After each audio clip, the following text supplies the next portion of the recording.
نحمده ونصلي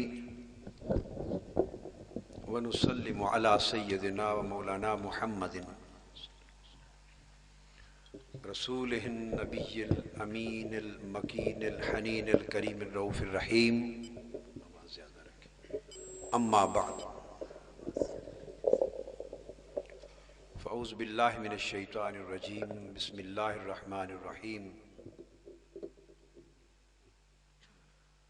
هو الذي بعث في الأميين رسولا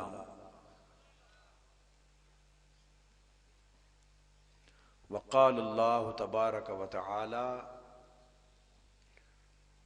في مقام آخر الذين يتبعون الرسول النبي الأمي صدق اللہ مولانا العظیم۔ پوری امت مسلمہ اللہ جل مجدہ کی شکر بجا آوری کے بعد اس لیے فرمایا پیروی کرو اس رسول کی۔ اب رسول کی آگے تعریف کی۔ لوگوں تمہیں معلوم ہے یہ رسول ہے کون؟ یہ رسول نبی ہے۔ اور نبی کون ہے؟ امی ہے۔ اب آگے بڑھتے ہیں کہ رسول کے بعد فرمانا نبی ہے، نبی اور امی کا جوڑ کیا ہے؟ یہ خاص نقطہ توجہ طلب ہے۔ لفظ نبی نبأ سے نکلا ہے۔ لفظ نبی کس میں سے؟ نبأ سے نکلا ہے۔ نبأ کا معنی ہے خبر۔ انباء خبروں کو کہتے ہیں۔ یہ ٹی وی پر بھی جب عربی خبر نامہ آتا ہے تو انباء کا لفظ نہیں یوز کرتے؟ اتنا تو الانباء پڑھتے ہیں نا۔ چلو اتنی عربی تو آ گئی آج آپ کو۔ نبأ کی جمع الانباء، خبریں۔ تو یہ نبأ وہ لفظ ہے، اس مادہ سے نبی نکلا ہے۔ تو نبی کا معنی ہے وہ ذات جو باخبر ہو۔ نبی کا معنی کیا ہے؟ وہ ذات جو باخبر ہو۔ رسول کے بعد لفظ نبی استعمال کر کے یہ اعلان کر دیا کہ رسول چونکہ نبی ہوتا ہے اس لیے وہ باخبر ہوتا ہے، کبھی بھی بے خبر نہیں ہوتا۔ اگر بے خبر ہو تو نہ نبی ہے نہ رسول ہے۔ تو فرمایا اس رسول کی پیروی کرو جو نبی ہے، یعنی باخبر ہے۔ باخبر ہے، خبر دینے والا ہے۔ آگے فرما دیا الامی، ایسا باخبر ہے نبی کہ امی ہے۔ اور امی کہتے ہیں جو کسی سے کچھ نہ پڑھا ہو۔ اب یہ جو لفظ امی ہے اس کے دو ترجمے ہیں۔ کیا؟ دو ترجمے ہیں۔ ایک باخبروں کا ترجمہ ہے، ایک بے خبروں کا ترجمہ ہے۔ سبحان اللہ۔ ایک ترجمہ انہوں نے کیا جو خود بے خبر ہے، اور آج ایک ترجمہ وہ بتا رہا ہوں جو باخبروں کا ترجمہ ہے۔ تو بے خبر لوگوں نے قرآن کا ترجمہ کر کے امی کا ترجمہ کیا معاذ اللہ ان پڑھ۔ کیا کیا؟ ان پڑھ۔ یہ بے خبروں کا ترجمہ ہے۔ اب اس لیے اس کو میں بے خبری کی بات کہہ رہا ہوں کہ دوسری طرف قرآن نے فرمایا هو الذی بعث فی الامیین رسولا۔ اللہ کی ذات وہ ذات ہے جس نے امیوں میں اپنا رسول بھیجا۔ منہم، ان میں سے۔ کیوں؟ یتلو علیہم آیاتہ، تاکہ ان پر ہماری آیتیں پڑھے۔ سبحان اللہ۔ ان پر ہماری آیتیں، ہماری نشانیاں اور آیتیں پڑھے، اور بھیجا ان پڑھوں میں تاکہ انہیں پڑھائے۔ یہ بات سمجھ میں نہیں آتی کہ ان پڑھوں کو پڑھانے کے لیے کبھی ان پڑھ بھیجا جاتا ہے؟ تو فرمایا پیروی کرو اس رسول کی جو نبی ہے یعنی باخبر ہے. تو پتہ پھر معلوم ہوا باخبر ہے تو امی کا معنی کیا ہوا. یہ تو پتہ چل گیا کہ حضور کا امی ہونا اس سے مراد نہ بے خبر ہونا ہے نہ ان پڑھ ہونا ہے. تو نبی کے ساتھ امی کا لفظ جوڑنے کا مطلب کیا ہوا؟ تو فرمایا سنو اس رسول کو بھیجا ہے جو باخبر ہے، مگر امی کہنے کا مطلب یہ ہے کہ ساری کائنات میں کسی اور نے اسے کوئی خبر نہیں دی، ساری خبر اس کو خدا نے دی ہے. ان پڑھوں کو پڑھانے کے لیے آیا ہے، مگر چونکہ امی ہے اس لیے دنیا میں کسی سے پڑھ کے نہیں آیا، صرف اللہ سے پڑھ کے آیا ہے. اگر دنیا میں کسی سے پڑھ کے آیا ہوتا تو پھر جس سے خود پڑھ کے آیا ہوتا وہ اس کے پڑھائے جانے سے خارج ہو جاتا. یہ تو آیا ہے کہ ہر ایک کو پڑھائے، تو جو ہر ایک کو پڑھانے آیا ہے وہ خود کس سے کیا پڑھے گا؟ لہذا اس کو سب کچھ خدا نے پڑھا دیا. سب کچھ خدا نے پڑھا دیا، سب کچھ خدا نے پڑھا دیا. اور کب سے پڑھایا؟ جو بات بڑی اہم ہے وہ یہ کہ لفظ ام سے امی ہے. حضرت عباس ایک دن عرض کرنے لگے یا رسول اللہ صلی اللہ علیہ وسلم، آپ کے بچپن میں جب آپ پنگھوڑے میں تھے، بات پنگھوڑے کی ہو رہی تھی، پنگھوڑے میں تھے تو بڑی عجیب بات ایک روز میں نے دیکھی تھی، ایک روز میں نے بڑی عجیب بات دیکھی تھی. حضور علیہ السلام نے فرمایا چچا عباس بتا تو صحیح کیا بات عجیب دیکھی تھی؟ انہوں نے عرض کیا حضور میں آیا، آپ پنگھوڑے میں تھے، آپ کے پاس کوئی اور آپ کو کھلانے والا نہیں تھا، تو آپ لیٹے تھے، میں آپ سے ملنے آیا. حضرت حلیمہ سعدیہ کے گھر کی بات ہے، تو پنگھوڑے میں تھے، میں ملنے آیا، آپ اکیلے تھے، رات کا وقت تھا، 14ویں رات کا چاند چمک رہا تھا. میں نے اچانک دیکھا آسمان کی طرف تو 14ویں رات کا چاند دائیں بائیں ادھر ادھر ہلتا تھا، بھاگتا تھا. آسمان پر چاند حرکت میں تھا. مجھے حیرت ہوئی کہ آسمان پر 14ویں رات کا چاند آج معمول سے ہٹ کر، نظام سے ہٹ کر اتنا تیزی سے گردش پذیر کیوں ہے؟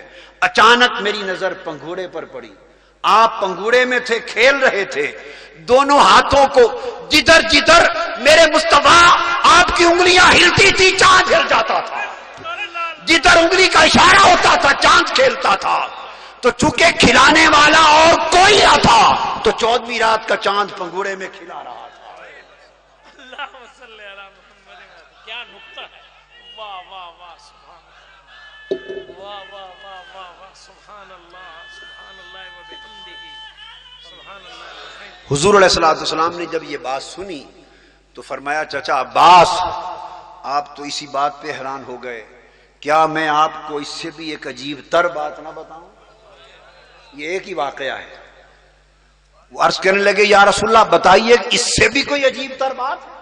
فرمایا آپ میرے پنگھوڑے کی بات کرتے ہیں کہ میں پنگھوڑے میں تھا تو 14ویں رات کا چاند میرے ساتھ کھیل رہا تھا. فرمایا مجھے اس رب کی عزت کی قسم جس کے قبضہ قدرت میں میری جان ہے، پنگھوڑے کی بات تو چھوڑیے، میں اپنی ماں آمنہ کی گود میں تھا تو لوح پر جب تقدیر کا قلم چلتا تھا اس کی آواز سنا کرتا تھا. ماں بیٹے کی اصل ہوتی ہے، اس لیے اس کو کہتے ہیں. اب لفظ کے لیے عربی زبان میں استعمال ہوتا ہے یقال لکل ما کان اصلا لوجود شیء او مبدئہ، کوئی شے اس کی اصل کو اور اس کے اوریجن کو مبدا کو کہتے ہیں. امی جو مبدأ کائنات ہے، جو مصدر کائنات ہے، کہ ساری کائنات کا وجود جس جڑ سے پھوٹا وہ محمد ہے صلی اللہ علیہ وآلہ وسلم. یہ وہ رسول ہے. کہ ساری کائنات کے وجود ان سے پھوٹے، عرش و قلم ان کے نور سے پھوٹا، لوح و قلم ان کے نور سے پھوٹا، قدسیان فلک ان کے نور سے پھوٹے، زمین و آسمان ان کے نور سے پھوٹے، اور سب خلائق و ملائک ان کے نور سے پھوٹے، اس لیے کہ جب حضور نہ تھے تو اللہ کے سوا اور کچھ نہ تھا، اور ساری کائنات کے وجود کو توسیع ملتی گئی نور مصطفیٰ سے، تو حضور کا نور اصل کائنات ہوا۔ کیا؟ اصل کائنات ہوا۔ حضور کا وجود مبدأ کائنات ہوا، ساری کائنات کی ابتدا حضور ہوئے۔ تو فرمایا لوگو اس رسول کی پیروی کرو کہ جو بے شک آیا تو سب سے آخر میں مگر ساری کائنات کی ابتدا۔ تو زمین کا سب سے پہلا ظہور، یہ بات توجہ طلب ہے، زمین کا سب سے پہلا ظہور مکہ ہوا، چونکہ مکہ ظہور اول ہے اس لیے اس کو کہا ام القرآن۔ جس طرح لوگوں زمین میں ظہور اول مکہ ہے وہ ام القرآن ہوئی، اس طرح ساری کائنات میں بعد از خدا ظہور اول مصطفیٰ ہے۔ لوح محفوظ کو ام کیوں کہا؟ فرمایا ذالک لکون العلوم کلھا متولدۃ من، اس لیے اس کو ام کہا کہ ساری کائنات کے علوم اس لوح محفوظ میں سے متولد ہوئے، اس میں سے نکلے۔ تو ام اس مقام علم کا نام ہے جس سے سارے علم کے چشمے پھوٹے، وہ ام ہے۔ تو جب کتاب کی بات ہو تو لوح محفوظ امی ہے، جب کتاب کی بات ہو تو لوح محفوظ امی ہے، جب نبوت کی بات ہو تو مصطفیٰ امی ہے۔ ارے مصطفیٰ کی امیت پر بات کرنے والوں، ایک مصطفیٰ اکیلا تھوڑا امی ہے، مصطفیٰ بھی امی ہے، مکہ بھی امی ہے، لوح محفوظ بھی امی ہے، قرآن بھی۔ اللہ اللہ، واہ کیا کہنے، واہ واہ واہ واہ واہ واہ، سبحان اللہ سبحان اللہ، کیا نقطہ ہے۔ وہ تمام حقیقتیں جن کو اپنے اپنے مطلع پر اللہ پاک نے مبدا کا درجہ عطا کر دیا، اوریجن کا، اصل کا، جڑ کا، ابتدا کا درجہ عطا کر دیا، وہ علم کی طرف آیا تو وہ قرآن کہلائی، وہ خبر کی طرف آیا تو لوح محفوظ کہلائی، وہ شہروں کی طرف آیا تو مکہ کہلایا، وہ کائنات خلق کے ظہور کی طرف آیا تو مصطفیٰ کہلایا۔ یہ سب امی کے مختلف ظہور ہیں، جو جمع ہو جائیں ان کو امت کہتے ہیں۔ تو امت کا معنی بھی ہے جامعیت، جمع ہونے کی وجہ سے امت بنی۔ تو جس طرح جمع ہونے کی وجہ سے امت بنی تو مصطفیٰ میں کیا جمع ہوا کہ وہ امی بنے۔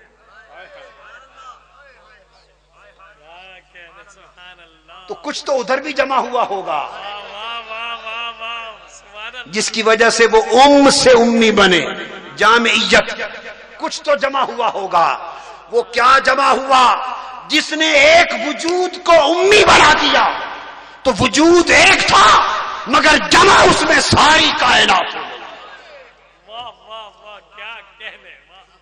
وجود ایک تھا مگر آدم بھی اسی میں ہے، نوح بھی اسی میں ہے، ابراہیم و اسماعیل بھی اسی میں ہے، اسحاق و یوسف بھی اسی میں ہے، موسیٰ، داؤد، سلیمان بھی اسی میں ہے، زکریا، یحییٰ، عیسیٰ بھی اسی میں ہے۔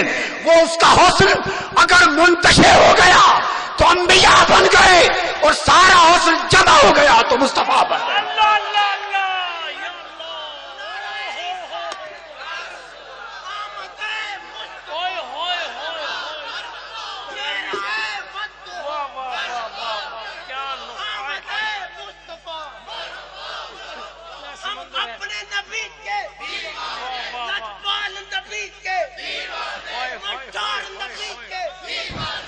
اس کی صفیت کا حسن ایک جگہ چمکا تو اس کا نام آدم رکھ دیا،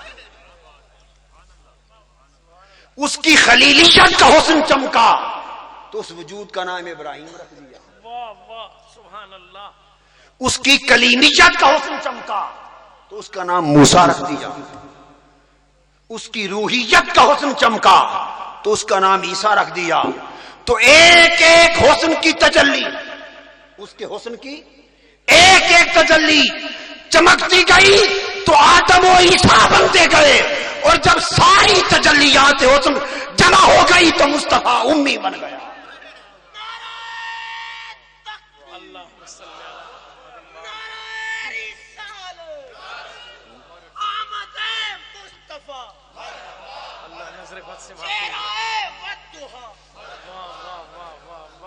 اور جیسے آپ سے امت سمجھے آگے بڑھیں، امام بھی میں سے.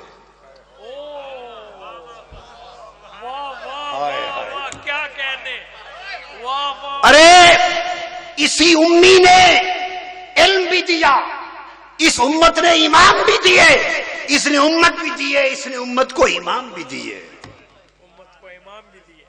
واہ واہ واہ واہ. سے امت بنی، اسی سے امی کے سے امی کے سے امت بنی، امی کے سے امام بھی بنا. امام کا مادہ بھی الف میم ہے. کیا؟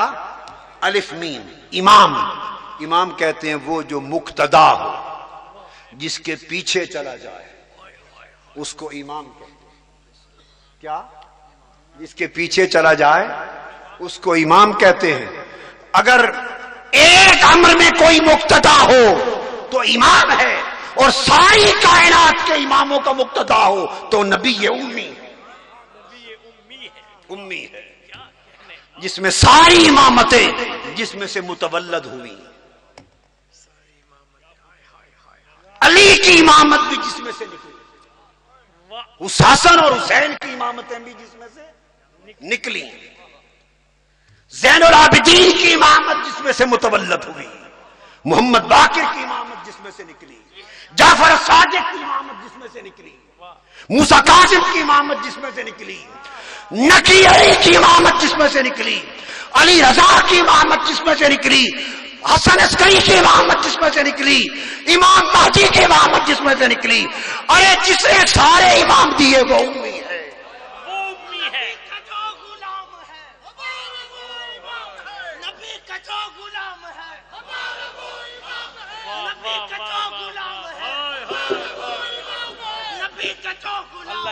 اور ابو بکر صدیق جس کی کرن بن کے نکلے، عمر جن کے چراغ کی کرن بن کے نکلے، عثمان و علی جن کی کرن بن کے نکلے، طلحہ، سلمان، بلال جس کی کرنیں بن کے نکلے.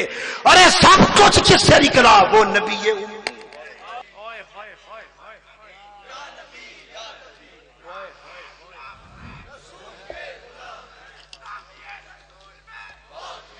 اور یہ خیال چھوڑ دیں کہ حضور پڑے ہوئے نہ تھے. کیا؟ اب یہ تصور، یہ ترجمہ جنہوں نے کیا انہوں نے قرآن کی نفی کی. قرآن کہتا ہے، اللہ پاک نے فرمایا، قرآن کی آیت ہے، سنقرئک فلا تنسا، سنقرئک فلا تنسا. اوروں کا پڑھنا اور حضور کا پڑھنا اس میں ایک فرق ہے، اس میں ایک فرق ہے. ساری دنیا کے پڑھے ہوئے لوگ پڑھتے ہیں بھول جاتے ہیں، پڑھتے ہیں. یہ ہے ہمارا پڑھنا. اور مصطفیٰ کا پڑھنا، قرآن کہتا ہے سنقرئک فلا تنسا، مصطفیٰ تجھے ایسا پڑھاؤں گا کہ تو کبھی بھولے گا ہی نہیں. حضور پڑھے پھر بھولے ہی نہیں، حضور ایسا پڑھے کہ پھر بھولے ہی نہیں. فلا تنسا، اس لیے امی کہا کہ عام پڑھنے لکھنے کا مطلب تو پڑھا بھی اور تھوڑے وقت کے بعد بھولا گیا، پھر امتحان کے قریب آئے پھر رٹا لگایا، پھر امتحان گزر گیا، اگلا سمیسٹر پچھلا پھر بھول گیا، پھر تیسرے سال آ گئے تو پہلے 2 سالوں کا پھر بھول گیا، چوتھے سال میں پہنچے تو وہ یاد کیا پچھلا پھر بھول گیا. دنیا والوں کا پڑھنا یوں ہے کہ یاد کیا بھول گیا، یاد کیا بھول گیا. فرمایا محبوب تجھے ایسے کس قسم کا پڑھنا نہیں سکھائیں، تمہیں ایسا پڑھائیں گے کہ فلا تنسا، تو پڑھے گا پھر بھولے گا نہیں. یہ وہ رسول نبی امی ہے. اور امی اس لیے فرمایا کہ اس میں سارے حسن اور سارے کمال رب کائنات نے جمع کر دیے. سارے حسن اور کمال جمع کر دیے. دیکھو